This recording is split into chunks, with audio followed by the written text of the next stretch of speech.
Hello everyone, this is the Master of Viktor Neustroev, and thank you for attending this webinar, which is devoted to overloading. Okay, please let me know if the sound and video works well. Oh, today we have Mikhail Tal as an attendee. Okay, yes, nice to meet you. Okay, hello everyone. Okay, guys who attend this webinar for the first time, please just let me know where are you from and what's your feeder, or if you don't have a feeder, then just chess.com ILO.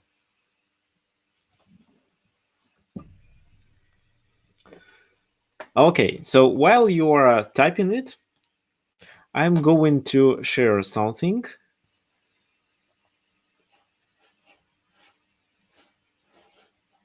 Okay, yes, I'm going to share my screen. Application, okay, here it works. So first of all, I'm going to show you my profile. This is my account on chess.com, and you can send me friend requests here. This is the link for you to send a friend request, or you can just follow me. As for chess.com, this is our educational group, Tricks of Chess, where from time to time I post some educational videos. So if you want, you can also become a member of this group. Anyway, if you want to watch the webinar, but for some reason you can't do that, you can find here news, and this is actually a live stream of this webinar. So I forgot to mention that this is live.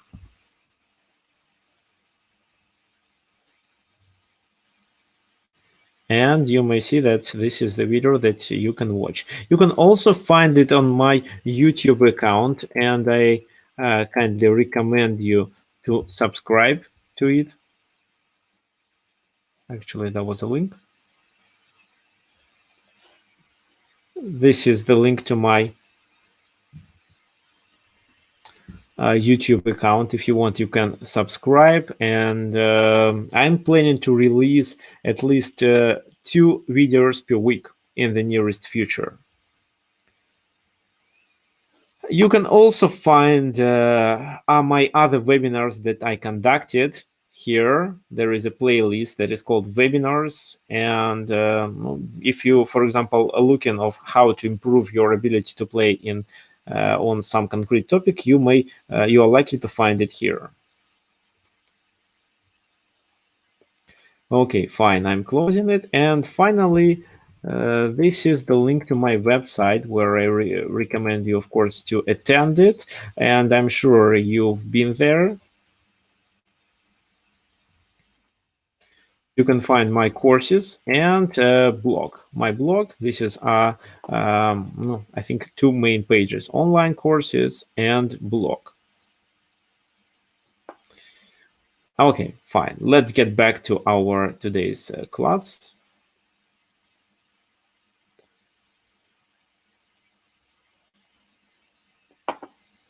Okay, so let's see what.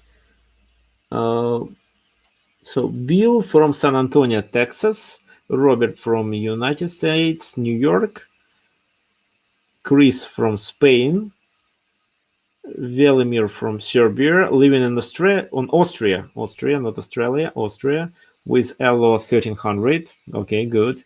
Halil from Lebanon, about 1000. Okay, a good question from Sheldon. Where my Sicilian course is going to be released?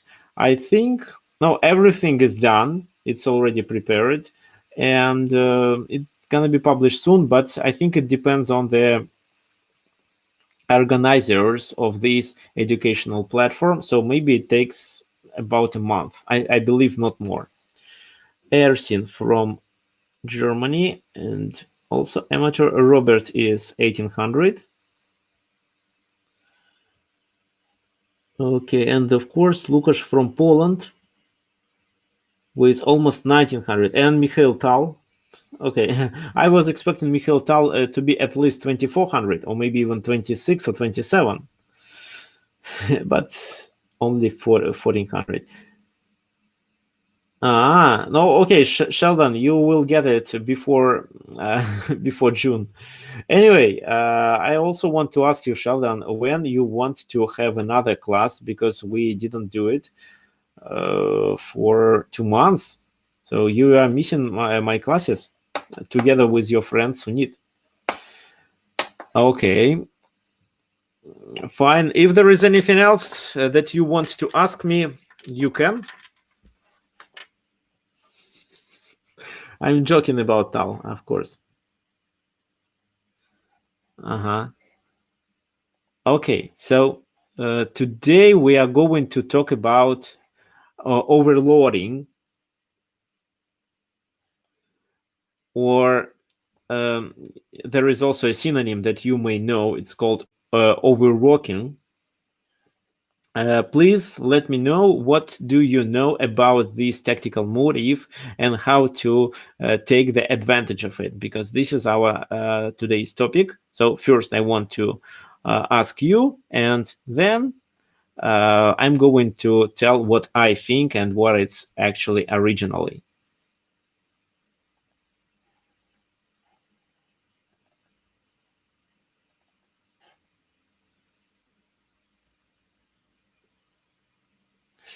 Okay, as for the tournament that I'm going to conduct, yes, I'm going to conduct an OTB tournament, and everyone who wants to participate may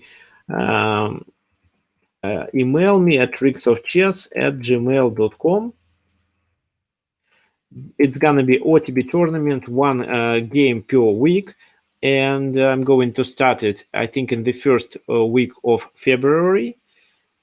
I accept players below 1800 on chess.com or FIDE.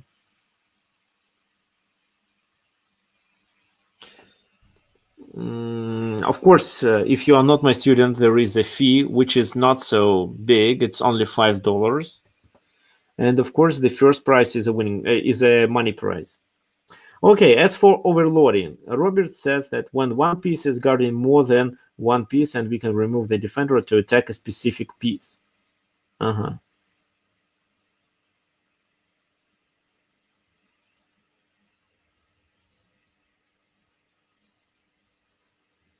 Okay, so I can explain it in a different way. I can say that when one of the pieces has to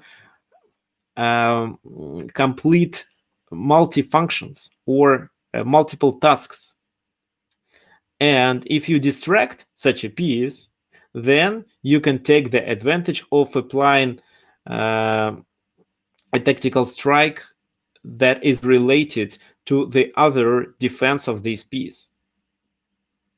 Actually, there is a good explanation that you can find in Wikipedia.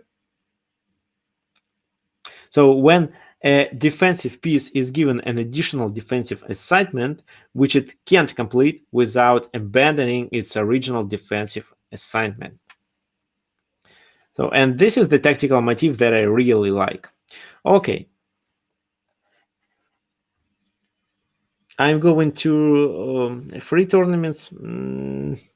No, actually. So why I ask for a fee is because when I run free tournaments without any registration fee, some people join it, but then they just give up, and I have to always correct pairings and exclude them from the tournament. So and even I have to apologize for their opponents that they're gonna face with. So yeah, $5. It's not for me, because I just do it for free, because my student needs some practice, and that's why I conduct a tournament. 5 tournaments is just because people who pay registration fee take this tournament seriously.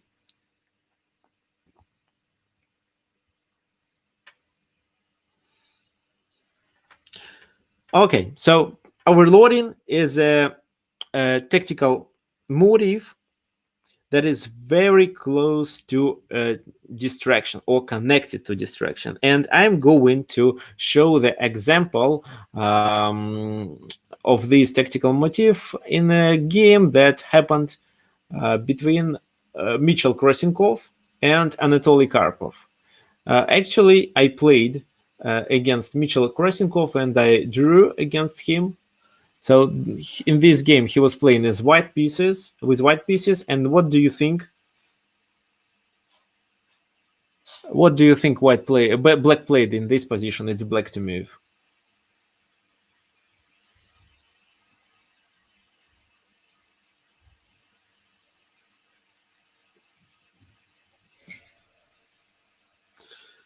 Queen e6, queen b2.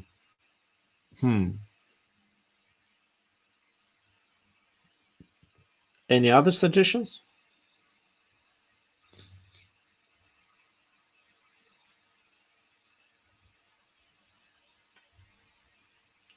Rook e2 check by Wendley. Okay.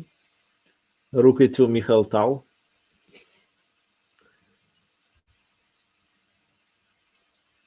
Okay, let me start with queen e6, which is the move that I don't like because I don't understand the idea behind it. For example, I don't know, but what if just queen d1? Yeah, queen d1 looks good. Yeah, queen d1 looks good actually, because if queen takes e8, I can play rook d8. So it's definitely not a move that provides black with a winning position. Queen b2 was another option, but here, let's say just king h1 or rook f2. Let's say rook f2. What then? If you think that you can play queen f2, king f2, and then rook a3, then I say that no, you can't play like that because I play this move. And if you want to take, no, actually, wait. I can play better. I can just move my king. Yes, I can move my king, and if you capture, I just capture with my bishop. And this is where white is better. Not really much because black has 2 pawns for the exchange that was sacrificed, and it's approximately equal. Maybe white is just a little bit better. Okay, so queen b2, rook f2, and then rook e2. Okay, that makes sense.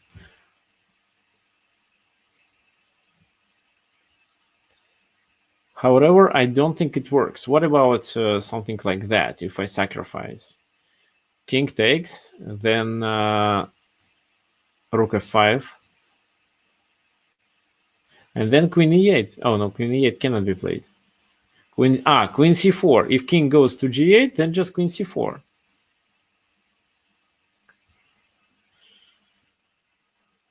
King goes to the other side, to e7, for example. Then I can queen a7. Well, I think white is better in this position. Anyway, I can capture on e2 and escape to h3. Okay, it's definitely not queen b2. It's rook e2. It's simple. Now, if the king goes to h3, we can play queen e6. And after g4 or queen g4, we just take on d5 and get an extra piece. And if king, after this check, if king goes to h1, what actually happened in the game? Now black is ready to apply overloading tactical motive. Please suggest a move. Suggest a winning move, after which white resigned. Queen b2.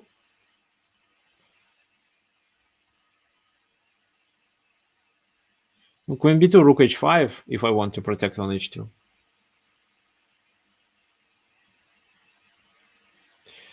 Okay, so yeah, bishop d6 doesn't make sense if there is a stronger move, which is rook e1 in this position. Of course, it's rook e1. So what's the idea? I'll show you.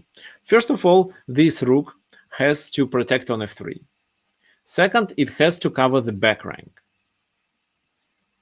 By playing rook e1, we distract the rook. And this rook on f1 is not protected. We also threaten with queen f3. So even if he plays something like queen c4 just to protect the rook. Queen f3 is a mate.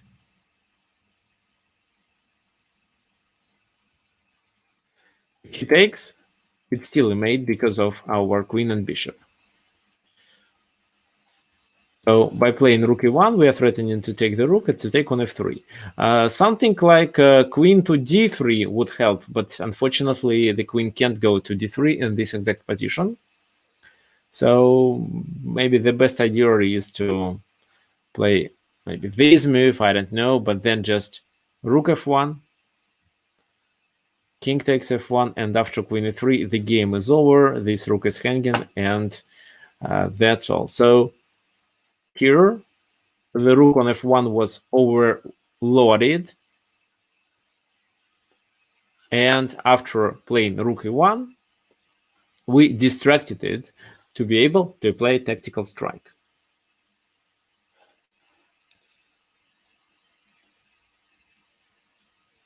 Okay, fine. I hope the explanation is clear, and we are going to observe 3 games that I'm going to show. It's also 3 games played by grandmasters. The first one is the game between Vasily Smyslov and it's difficult. It's always difficult to pronounce Chinese names. That's why I'll read it. Xie. So Vasily Smyslov played against Xie. He was playing with white pieces and actually was putting pressure for the entire game. Knight f3. I'm going to quickly show it until the moment when a tactical strike with overloading was played on in the game. So knight f3, knight f6, g3, g6. Now they played some weird opening. Castle bishop g2, d6, something very close to King's Indian, d4,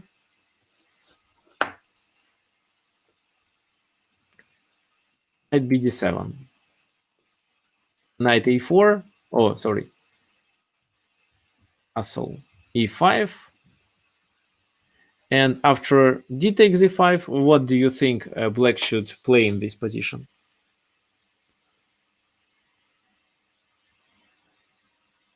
I'm not sure if this opening has a certain name. No, I don't think so. I can just...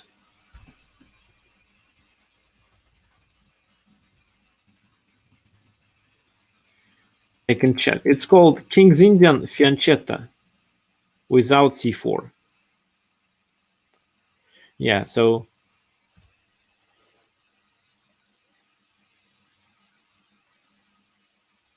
or East Indian Defense. So there are 2 names: King's Indian, Fiancetta without c4, or just East Indian Defense. So of course knight e5 loses a pawn, but knight g4 to take the advantage of this pin. So now the pawn is pinned and gonna be captured on the next move. Queen c1 to protect this bishop. Knight takes on e5, then knight e5.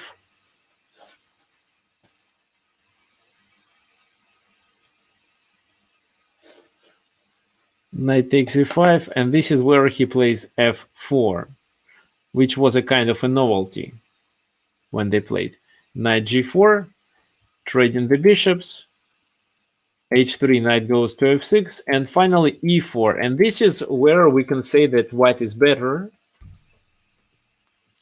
He controls the center with his pawns and definitely gains more space. Rook e8, knight c3, bishop d7, queen d2, bishop d6, rook a, e1. So white is better, but it's difficult to find a way how to take the advantage. Probably white should start the attack on the king side, maybe with g4, g5.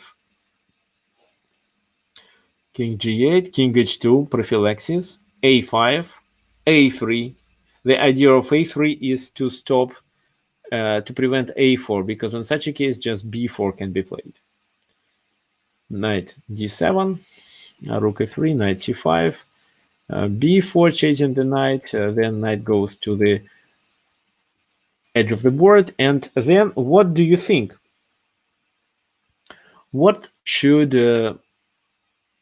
white play in this position? Should they take on e4? Should they play knight d5? What do you think?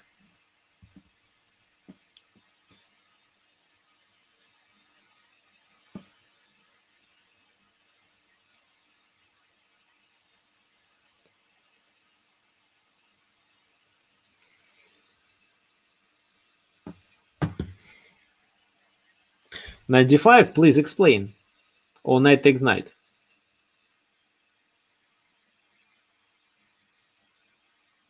Knight d5, knight b6. No, I believe knight b6 is a bad move because knight takes knight and it ruins the pawn structure of black, and d6 becomes a weakness.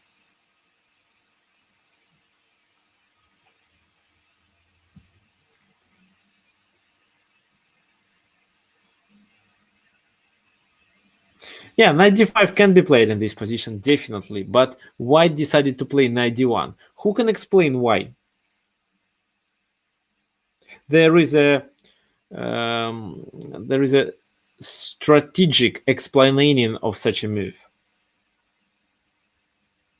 No, you are looking for where this knight can maneuver, but actually you should understand how the position changes after knight takes knight or knight goes to d5, where it can be captured by the light squared bishop.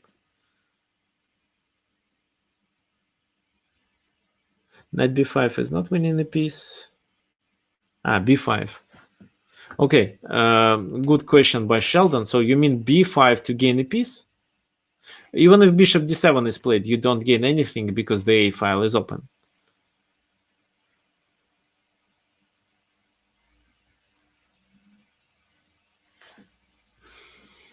So knight d1. Okay, no, I don't see concrete answer that works here. Use all set c4 to release the c pawn. And partially, yes, I would agree with you, but I think it's not the main idea. They don't change the pieces because it's obvious that white has more space in this position. And you know, if you have more space, you shouldn't trade pieces. Because with there is not enough room for black pieces to maneuver with them. That's why it's better for white to keep more pieces on the board, so that it will be difficult for black to maneuver with their minor pieces. So that's why they don't trade. Yes, maybe they are going to play knight f2, then knight g4, maybe knight rook moves and knight goes to e3. Okay, let's continue. Knight b6, queen d4. The queen occupies the central pawn, and for some reason black decided to play queen b8, which doesn't make any sense. At least I didn't find any explanation to such a move, and when I analyzed this game, I analyzed it with the engine. It was marked as inaccuracy because, no, as I see, this move just loses a tempo. For example, queen e7, the queen should be closer to the king side. Okay, queen b8, knight f2, h5, and f5.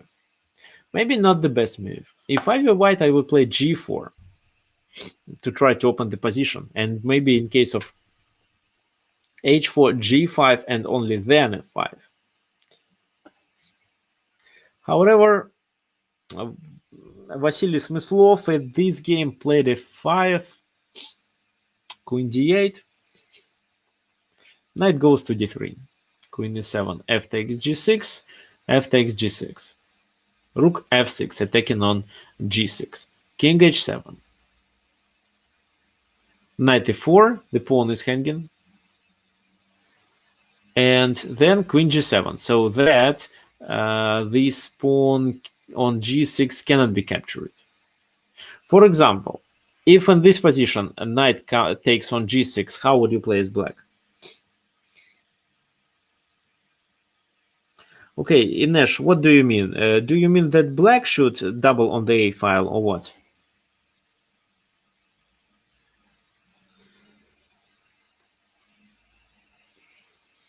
Queen b8 was played to be able to double on the a file, but I think it doesn't make sense to start with the queen.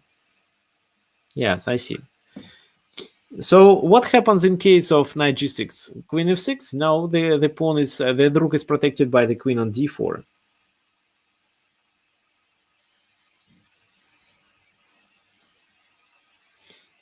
Knight g6, rook e5 cannot be played because of knight e5. Rook g8. Okay, rook g8, knight goes back. The g3 is protected.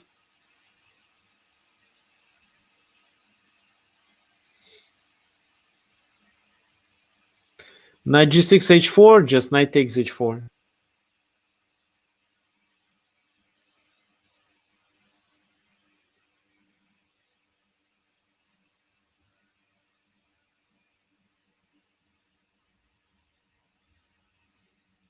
Bishop e8.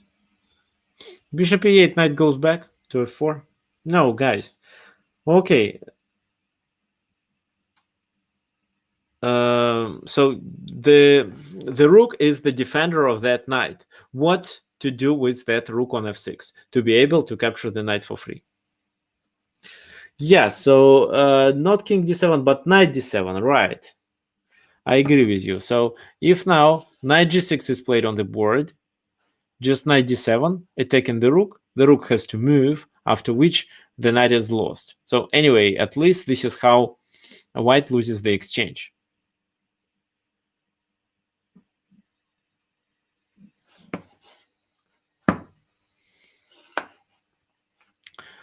In this position, Vasily Smyslov made a mistake and lost all his advantage. He played c3 move, which looks logical in this position. And he blundered knight c4. This is the overlording move. I mean, the queen here is overlorded. And this move with the knight allows to distract the queen. If queen takes, then the f6 rook is hanging. What if, for example, a rook e2 is played? What if he doesn't take on c4, but just moves the rook to a safe place?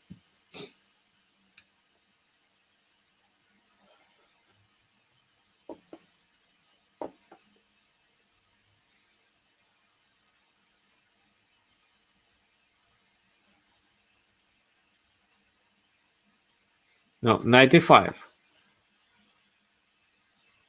For example, okay, rook e2, knight goes to e5, blocking the connection between queen and knight, queen and rook. So the g6 pawn is protected, so probably rook e6. How would you play then?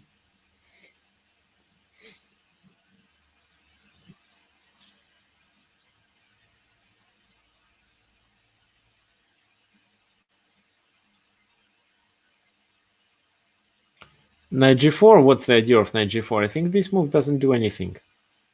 Knight g4 he captures and he can always block this check on the back rank with bishop f1. Rook takes rook, knight takes rook, and then what?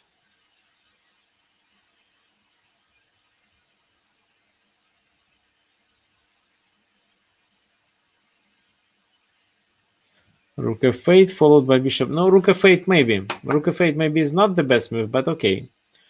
So then knight d5, for example. Rook f7. And yes, the rook is trapped. Bishop d7 is coming, I believe.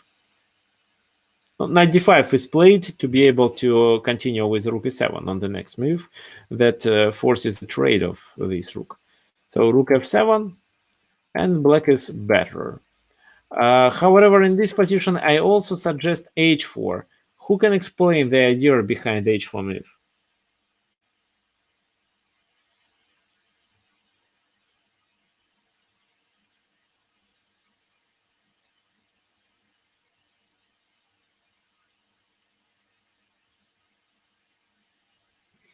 Yes, exactly. He tries to make the f4 knight being hanging, but which line exactly do you suggest? Rook f8 with a tempo? No, I think I don't agree with you. So rook f8.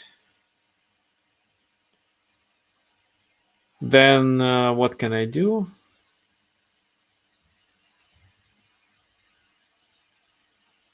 Maybe I can also play rook f2.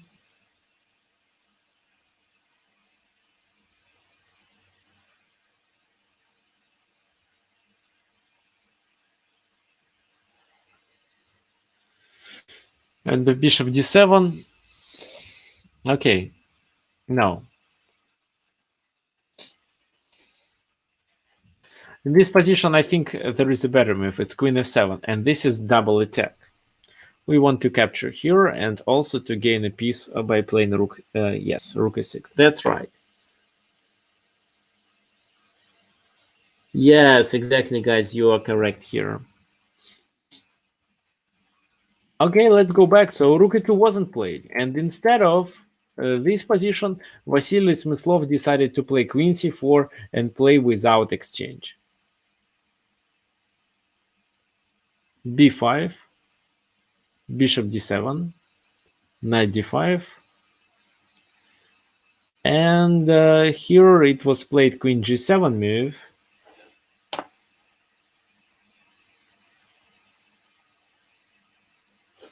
Yes, exactly, queen g7 move.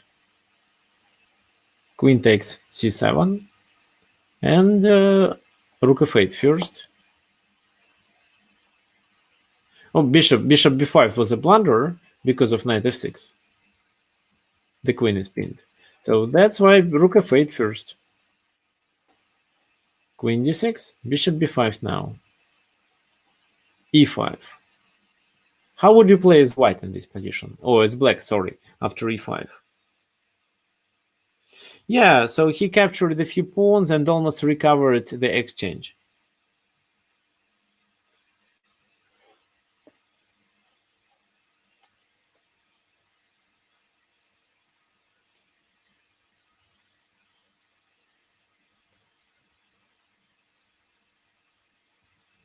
Rook d8 with a temper.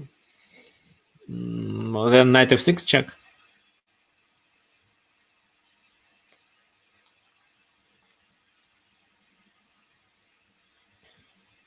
Bishop c6. I still believe knight f6 check, and then bishop takes bishop, maybe.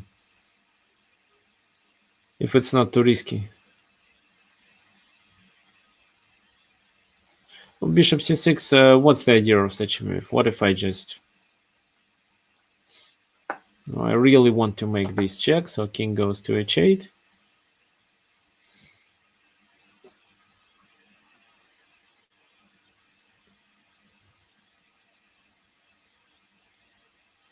Then maybe just take here, pawn takes, and then I play rook e2 with the idea to capture on c6. I think white has a good position. Maybe not, of course, maybe approximately equal. So rook f7, no, rook f2 should be played with the attack. Knight f6, king h8. The problem is that this rook cannot go to the a2 because of queen d8, what leads to a checkmate. So king g1 attacking this rook, rook b2, rook e1 to cover the back rank, bishop c6. How would you play as white in this position now?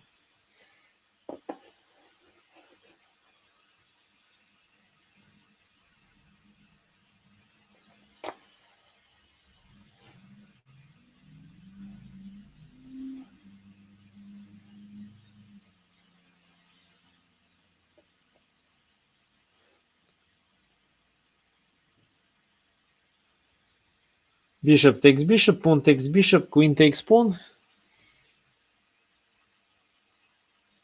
Actually, this is a blunder.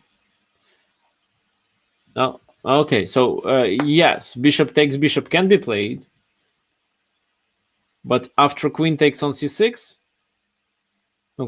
queen takes on c6 is a blunder, and now black wins the game. Who can tell me why?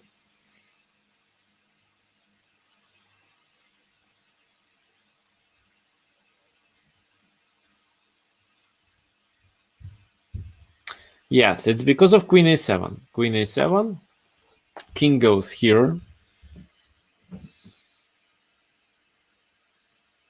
And then how to play?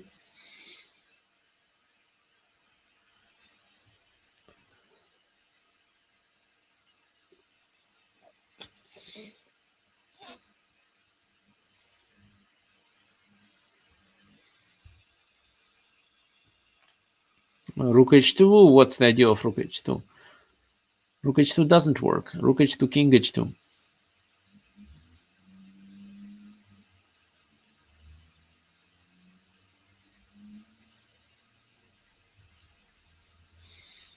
What about queen f2? Looks like it's not working because of queen a8 check.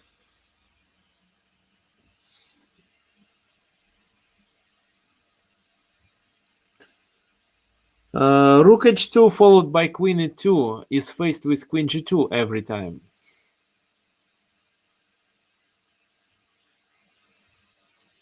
Now,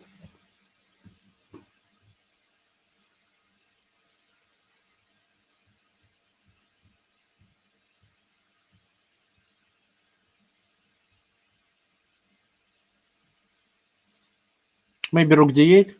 What do you think? Because the intention is to play queen f2, of course. So maybe rook d8 first.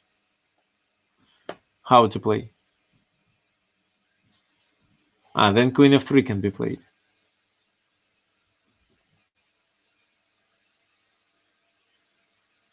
Then rook d2.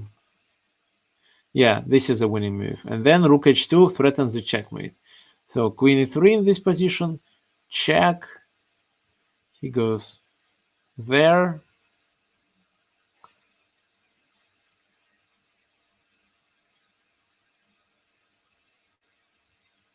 Another check. He goes there. Queen a6.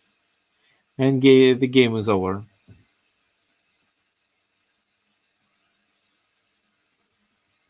So I think rook d8 with rook d2 idea. Oh, what else can be done? Maybe this move.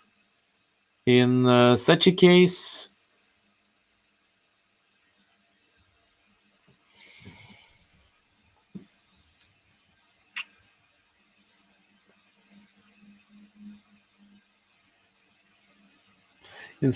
let's play rook f2. Yeah, I think it's a winning position. So he goes there, for example.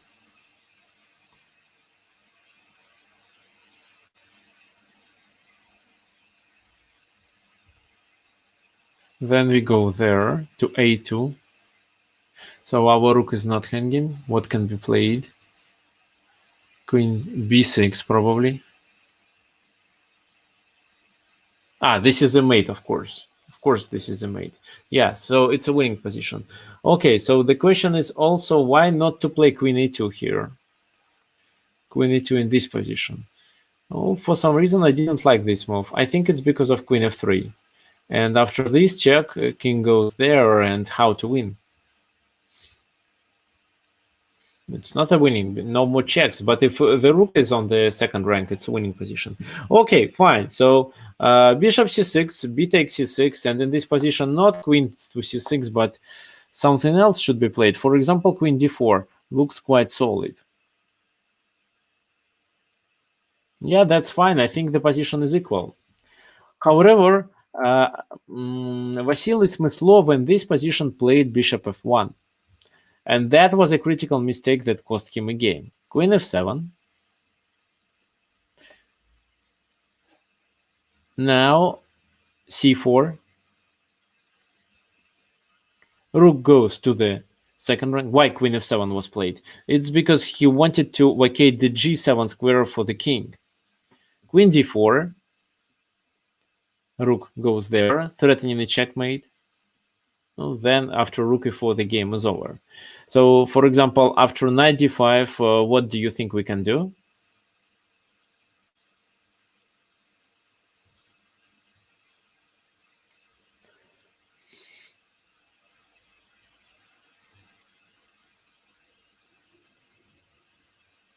How to checkmate?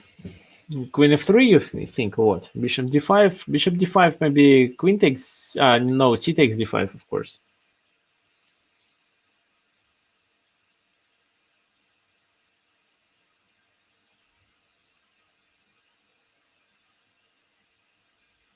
Okay, Robert suggested rook h1 as well as Marcel. Please explain the idea behind this move.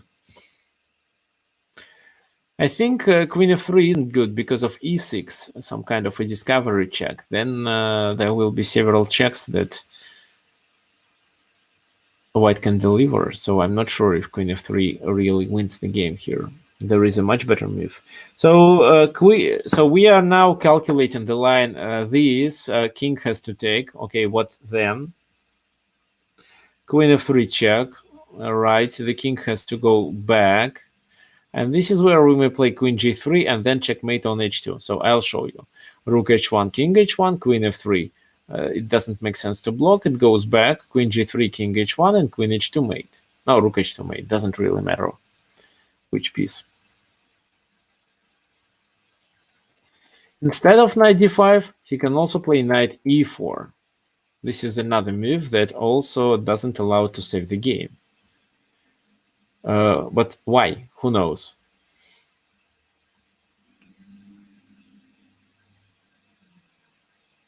Oh, it's a really nice mate. Well, bishop e4, then rook e4. And then you just play same combination. Yes, that's right. So, and okay, I'll show you. So this move, then rook h1, of course, works, but I want to show you. No, that doesn't work. Yes. So here, check. He takes queen f3. He goes there. Queen goes there, and mate.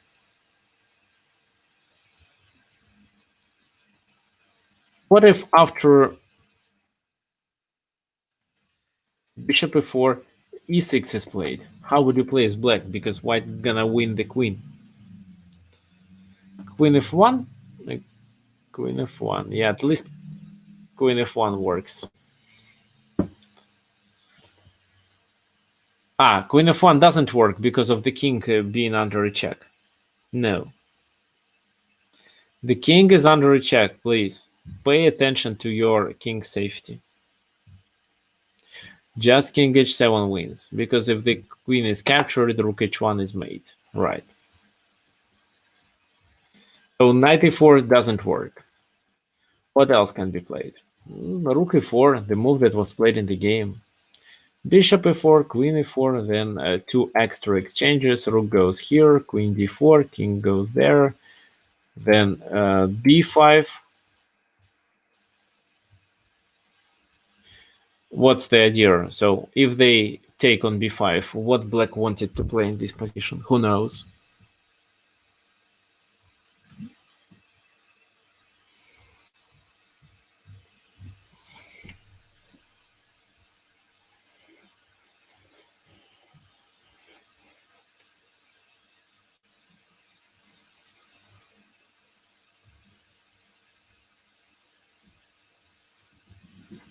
Queen b3, then no, it's too slow. And I believe the g3 square can be protected.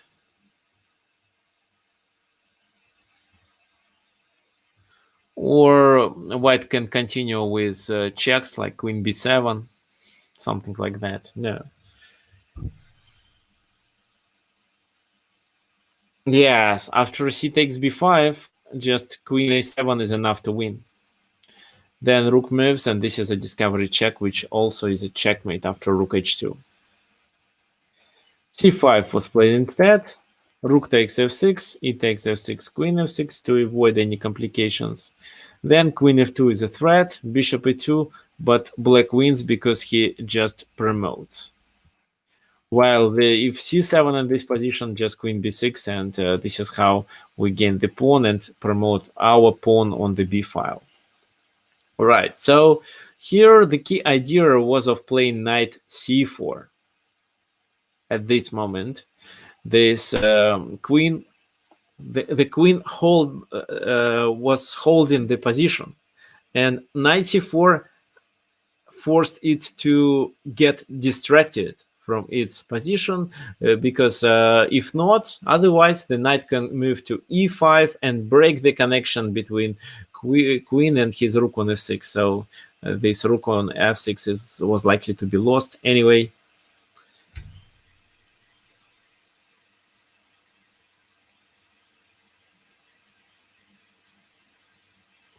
So why Smyslov lost? I think it often happens. Even it happens to me. For example, I get a better position, but I end up playing well, but at some moment I stop understanding the position and choosing the wrong plan. So I believe that happens to Smyslov at this moment after f5. So if only he could play g4, I think he could have better chances to succeed in this position. But I believe the main mistake that cost him a game was bishop f1 move in this position. So bishop from g2 moving to f1. In case if he takes and then, for example, plays queen d4, I believe he could fight for a draw.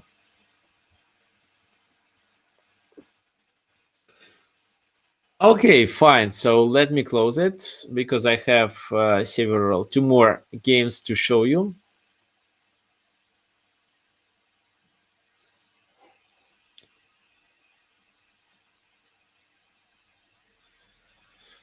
This is the game between Zahar Efimienko from Ukraine against Richard Forster from Switzerland.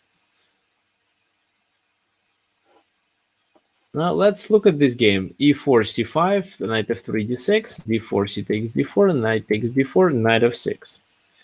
Knight c3, g6. Who knows how this line is called?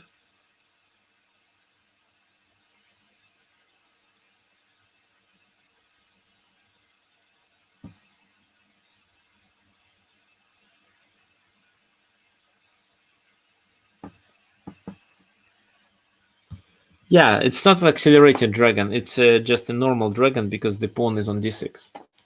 So bishop a3, bishop g7, f3, castle, queen d2, knight c6, g4. This is how I play dragon.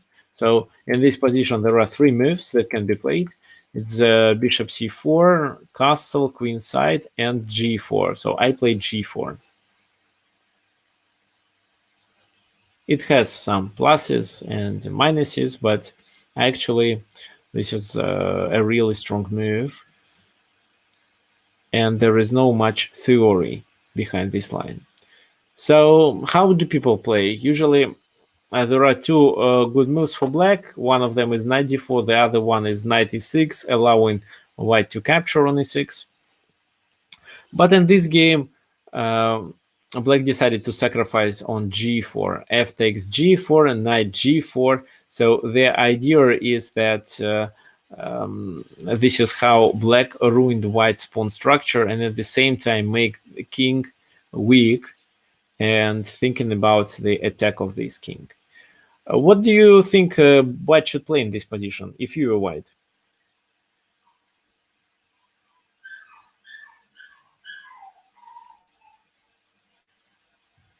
Castle queen side? No. Castle queen side 93 or what? 93. Oh no. If castle queen side, there is a better move than 93. Who can tell me?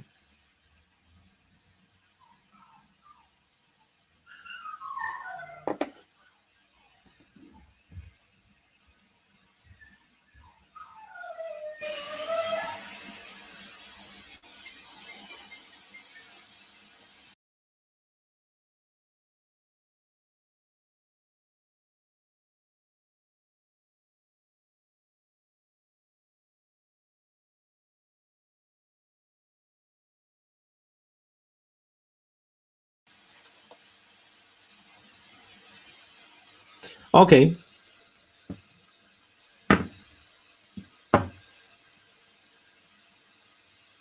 Yeah, so if so, knight d4, bishop takes d4, and then just bishop h6, the game is over.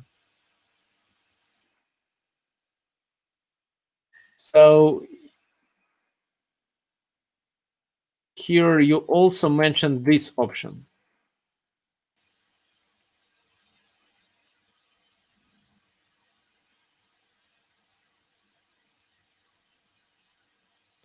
But then just knight d4. No. So if bishop f4, yeah, definitely bishop f4 should be played. But first, knight c6, then b takes c6, and only then bishop f4, which is considered to be the best line for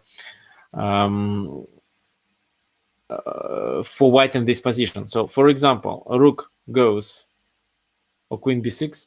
Oh yeah, queen b6 in this position, knight d1. It's enough to secure the position. Okay, fine. Let's get back to what happened in the game. In the game, white decided to play knight b3. That was inaccuracy. However, white was better. a5.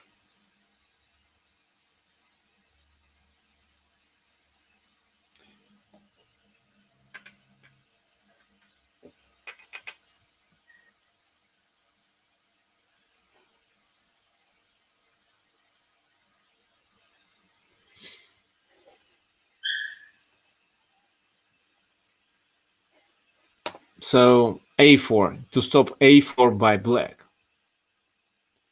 d5 to open the position, but then just e takes d5.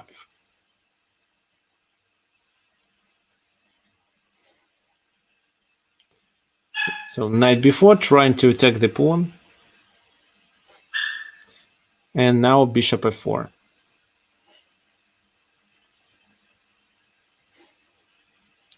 And this is where white played e5. What can you say about such a move and what you actually think white should continue? Okay, just give me a second. I'll try to fix something and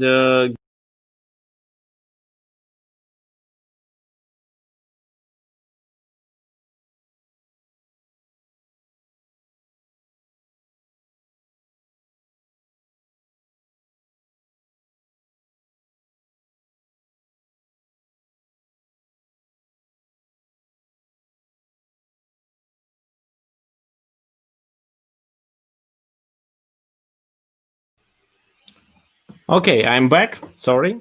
So what do you think? Should bishop g5 be played or d captures e6? So what black prepared for d captures e6?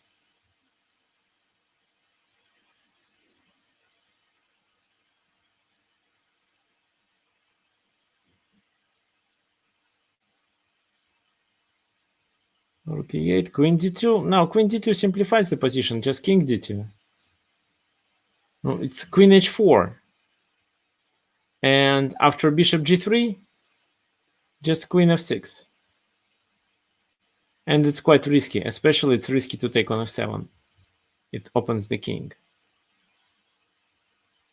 Oh, so you see, castle looks like a safe move, not rook c1, but castle looks like a safe move, but of course, then just bishop h6, the game is over. That's right. That's why after e5, bishop g5 should be played. And what do you think? What was the best continuation for black in this exact position?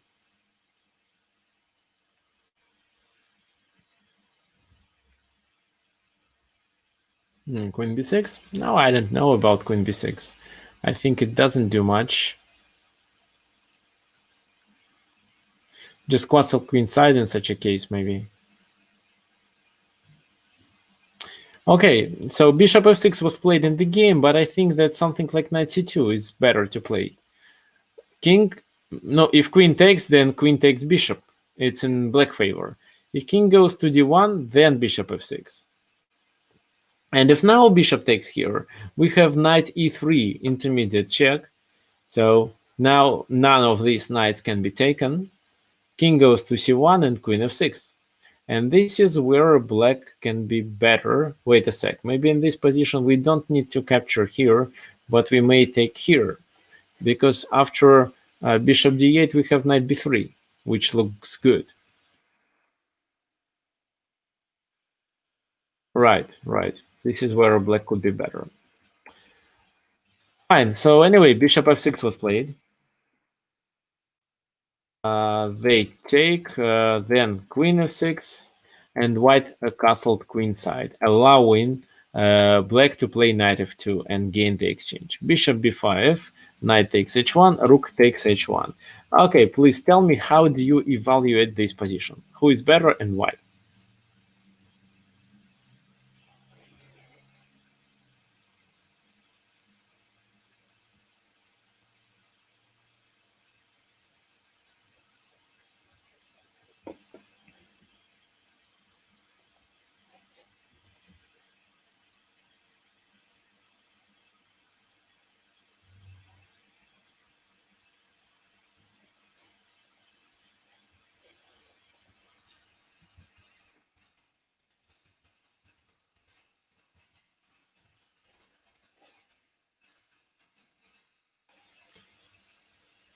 Black can play f5 in the future. Okay, actually, maybe if I flip the board, you will like white's position more.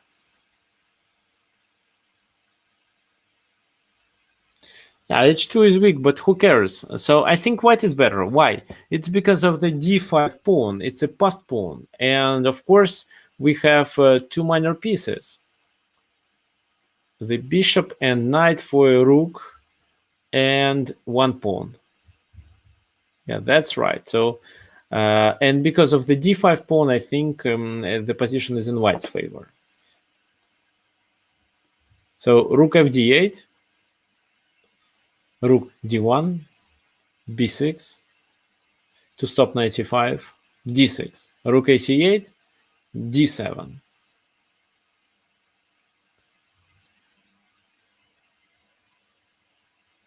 Rook c7. Oh.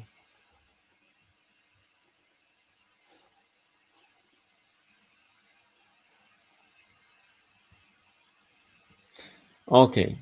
So then knight d5, knight d5, queen takes d5, queen f4 check, king goes to b1,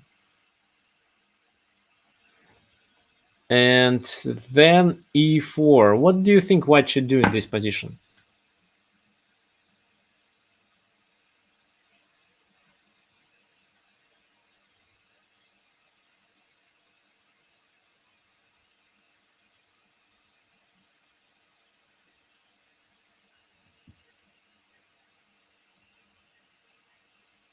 Rook d4, yes, exactly. Just rook d4 is fine, but knight d2 was played. And after knight d2, e3 looks good. However, the position is absolutely winning for white, if only he finds a good move.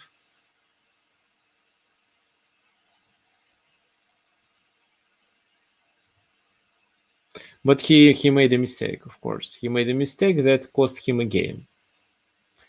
So Efremenko was about 2700 when he played this game, while his opponent was only 2450.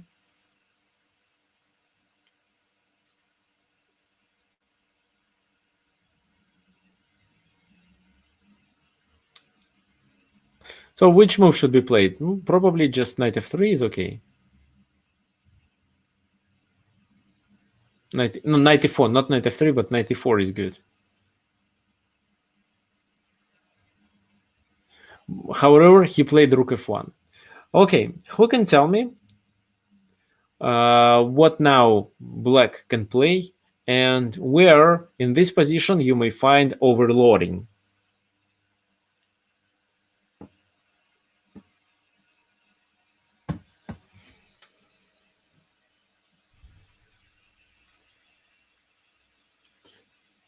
Queen. Okay, what about the queen? Our black queen is hanging. Queen takes f1, knight takes f, or bishop. Yeah, what actually? Knight takes f1, I think.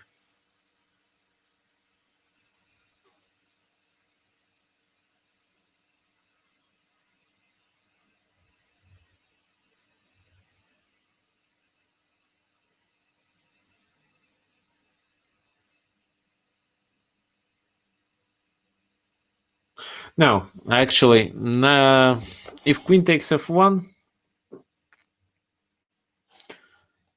queen takes f1, I think bishop f1 should be played. What then? Rook c d7.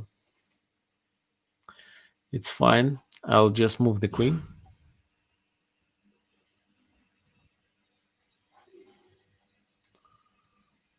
I'll move my queen, let's say.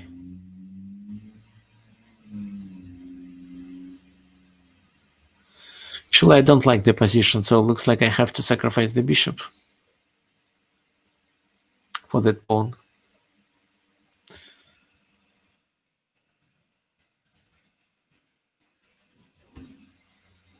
So queen f1, knight f1, then e2. Bishop takes e2, rook goes here, and white is winning.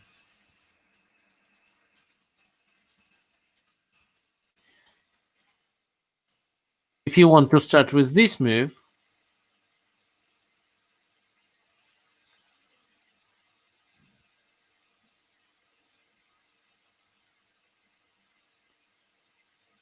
then so maybe I can just move the queen to f3, and I believe this is a winning position.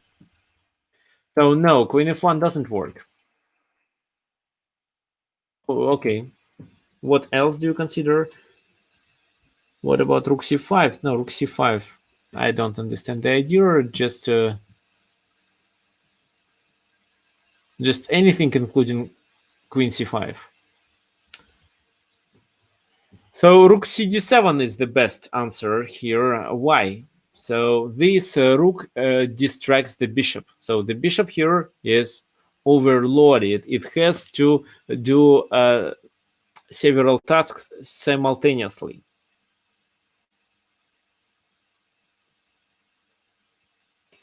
So it protects the d7 pawn, protects the rook as well, and tries to stop the pawn on e3. So 3 different tasks, and he can't complete them all simultaneously. So bishop d7, queen takes f1. It's difficult to suggest any other move. For example, what? Queen f3, queen takes f3, knight takes f3, knight goes there, or rook trading rooks, king goes there. And in this position, just f5 with the idea to play f4, g5, and so on. So black gets better chances for succeed. If queen d7, then rook d7, rook f4, and e takes d2. And after bishop e2, black promotes. I believe this position... no, this position is definitely in black favor. So after bishop d7, no, this is the only move. Queen f1 has to be played, knight f1. And then they play e2. The problem for white is that he can't locate his queen somewhere on the back rank to be able to control both queen squares, which are f1 and e1. That's the problem. Now the advantage is on the black side. Queen b5, e1 equals queen, king a2, queen f2. Of course, he may capture on e2, d7, but I don't think it would work because after that, queen d8, king goes there, and queen b6. I think here white has more chances to succeed. It's maybe it's a draw. But it was much better not to go into this line, but play queen f2, just to protect the pawn on b6. c3.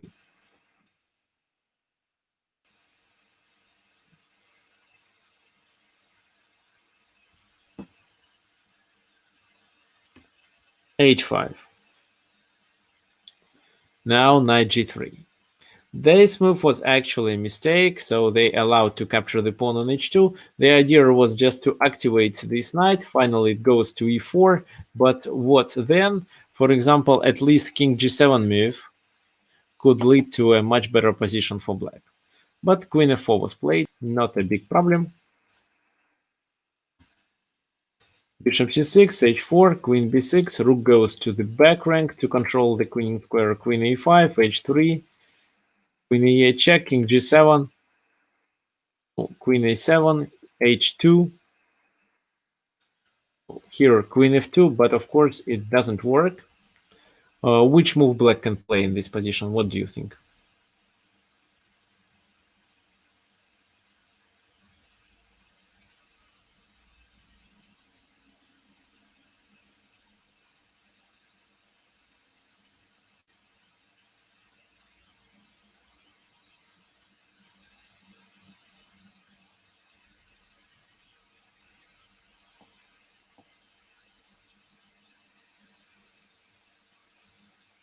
h1 equals queen, and then queen f4. The queen on f4 is hanging, that's the problem. So queen takes queen, knight takes on f2, and this is how he covers the h1 square. Okay, so in this position they play just queen c7, with the idea to attack the bishop, and threatening with h1 as the next move. So queen f6 is a possible option. No, this is what was played in the game, but queen f6 was a possible option. King goes to g8, knight f2, but after rook d6 the game is over. Black gains a pawn and gains a bishop and saves the h2 pawn. So after queen moves, just rook takes bishop, and it's a winning position. Knight g5 was played in the game. However, queen c6, queen f7 doesn't work. The king can always escape. And in this position, what do you think? How to win?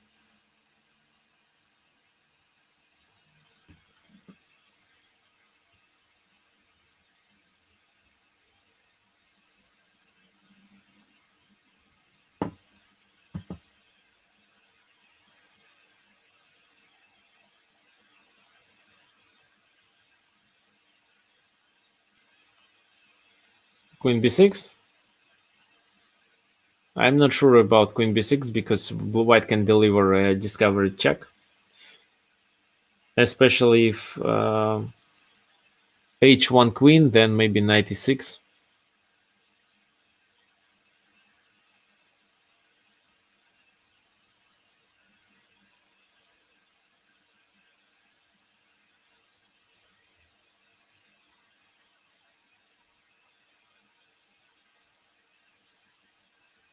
No, okay, so in the game, no, actually, I believe queen d5 is enough with the idea to capture the knight, but rook here was played as the best move, and in case of king goes there, I think this move is fine. And then h1 equals queen. The game is over.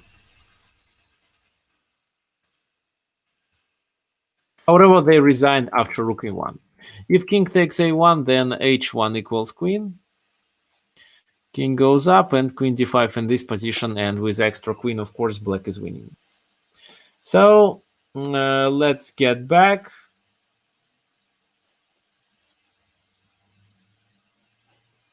That was a critical position of the game, and white didn't realize that his light squared bishop is overloaded and played rook f1. So that was the mistake that cost white a game. Black was able to find the rook cd7, and now this queen is hanging as well as the knight on d2. So if bishop takes, the bishop is distracted, and actually after queen f1, knight f1, nothing can stop the pawn from promotion. That was the idea.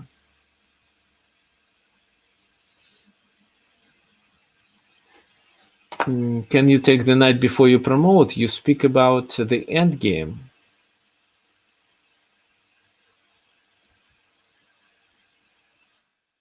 In this position. No, let's just promote and then take the knight. The knight can be taken every time. Okay, so finally I prepared the game that Magnus Carlsen played. I'm sure you will enjoy it. However, looking forward, I can say that Magnus Carlsen didn't win this game.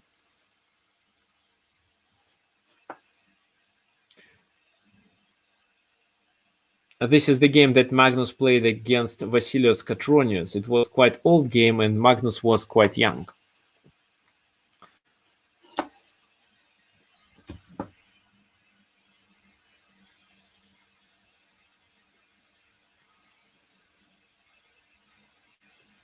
In this game, Magnus was playing with white pieces. So let's flip the board.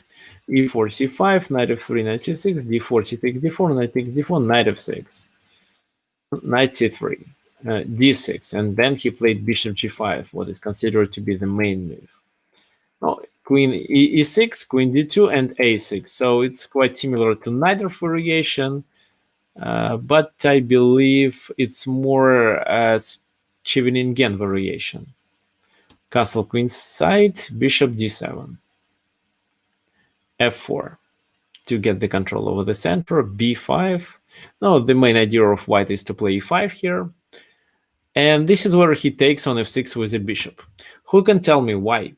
Why white decided to trade the bishop for a knight? Who knows?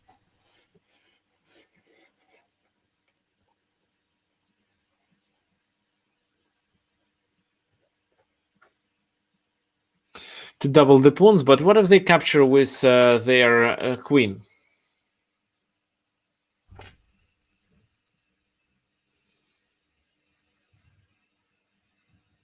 So bishop f6, what if queen f6? If they double the pawns, it's fine. But what if queen f6?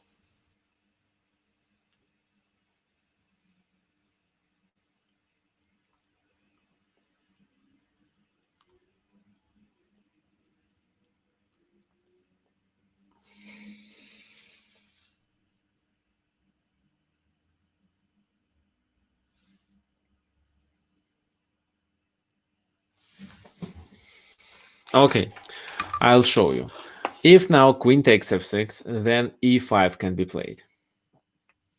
And after d takes d5, for example, knight b5, threatening a checkmate on d7. So as well as knight c7. So the queen has to get back. And then I believe after knight d6, bishop d6, and queen d6, white is much, much better. Takes f4 to gain a pawn, but maybe knight e4 and it's almost over.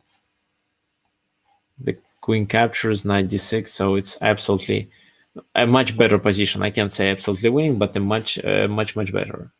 Okay, so g takes f6. King b1, prophylaxis, queen b6, knight c6, bishop takes c6, and f5 to provoke e5. If e5 is played, then d5 becomes weak. Queen c5 was played in the game. Bishop d3. And rook a7, what is a novelty? What was a novelty at that time? Rook f1 to be able to attack through the f file. b4 and knight e2, a typical move. The knight is transferred to f4 or g3 in the future. That's why e5 to stop it. Knight g3 anyway. h5. What do you think we should do in this position as white?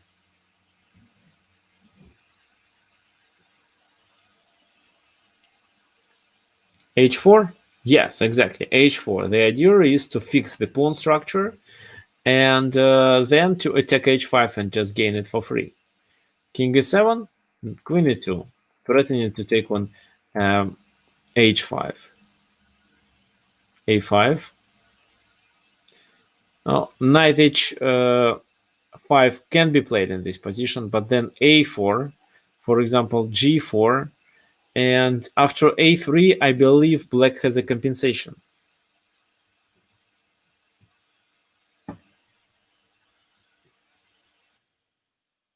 So that's why here first Magnus Carlsen decides to play bishop c4. Bishop h6. No, not rook h6, but bishop h6, knight takes h5, bishop e3.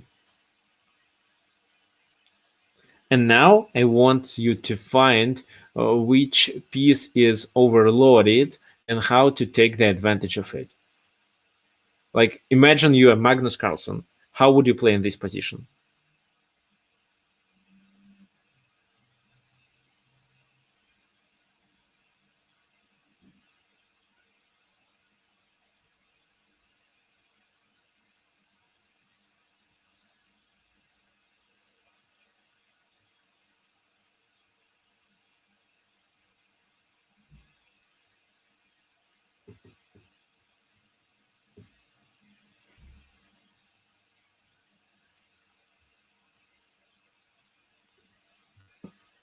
So try to find overloading here and gain the material, or at least try to guess which of black pieces is overloaded. What do you think?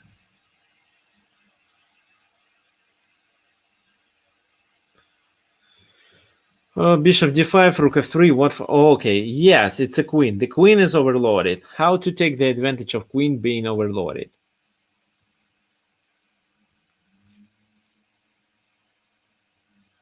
Yes, exactly. It's queen standing on c5. You're absolutely right. But what exactly to play to be able to get advantage of it?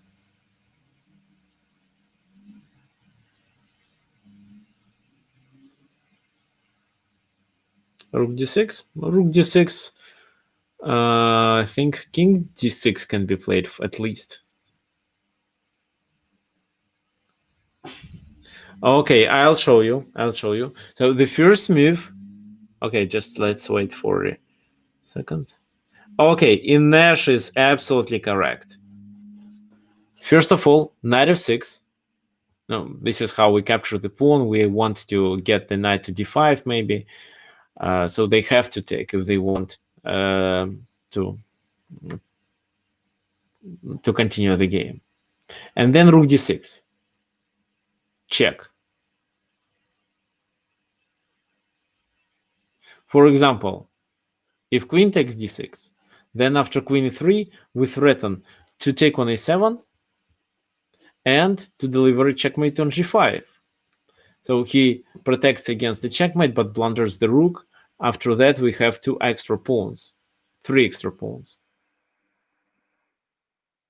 So that's why after rook d6, it was played king to e7, rook c6, queen c6, and queen e3. So this rook on a7 is hanging. So Magnus is down the exchange, but has 3 pawns as a compensation. With such a weak king, that's more than enough to compensate. So white is much better here. Rook c7, f6, king d8, and queen d3, protecting the c2 pawn. King c8, bishop d5, queen b6, queen to g3, with the idea to get to g7. Queen d4, black tries to look for active play, h5. This pawn cannot be taken because of queen g8, what leads to a checkmate. That's why king b8 and h6. Now, if pawn is taken, then queen g8, king a7, queen e8, what looks quite dangerous. And then, of course, queen b8, gaining the rook. Now, I can show you if you want. Rook h6, check. If he plays this move, just queen f7, and the f pawn is now a passed pawn. And if king goes there, then queen e8, king b6, and queen b8, the king has to move, and he blunders the c7 rook.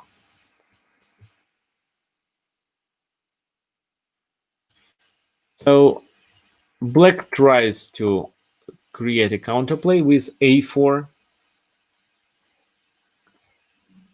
a3, queen d2, and this is where Magnus Carlsen made a critical mistake.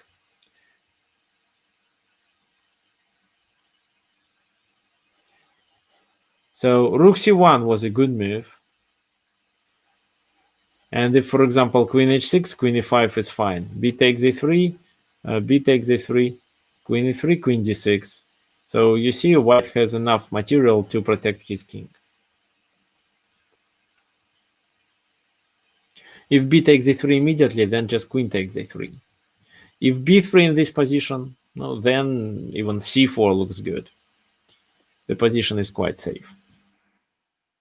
However, Magnus thought that the game was over and decided to take on b4. That was a mistake. Queen c2, king a1, and a3. This is how he ruins the pawn structure. If now queen a3, then rook a7. That's why b takes a3. Rook h6, queen e5, and queen d3, double attack. This is what Magnus blundered probably.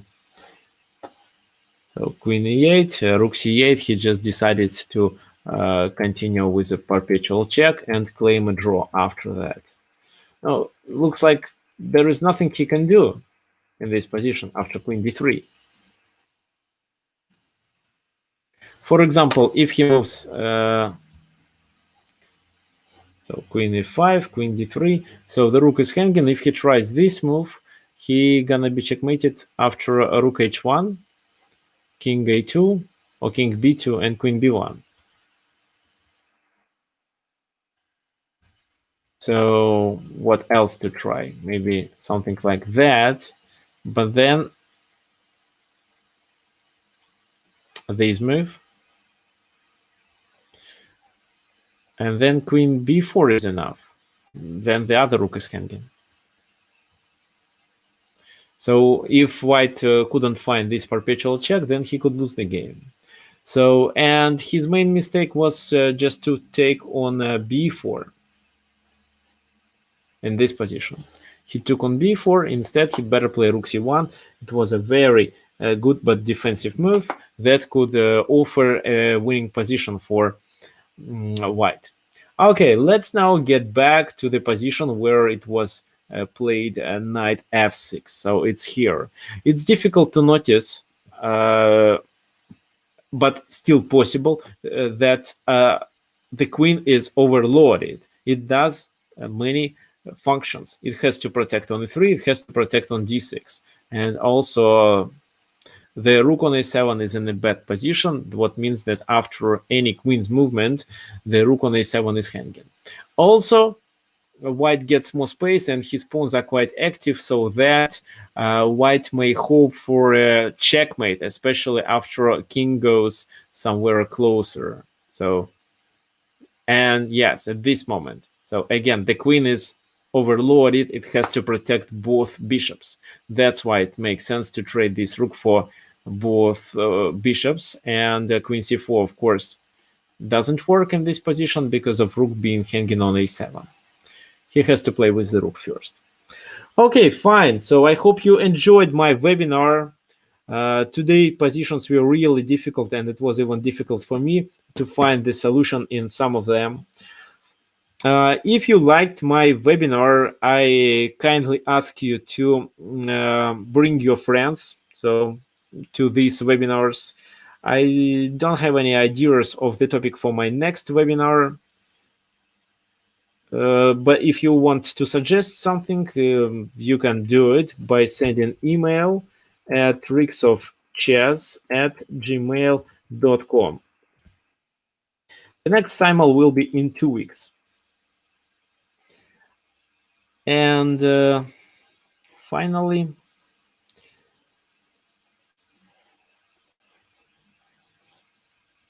again, I kindly recommend you to send me a friend request here on chess.com.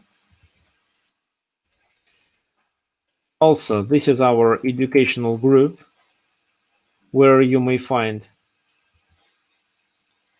some helpful educational videos, especially the recordings of the webinar. And if you want to subscribe to my YouTube account, this is the link. And finally, my website, tricksofchess.teachable.com. So thank you for attending my webinar. So come to the next one, which is going to be next Sunday, same time as usual.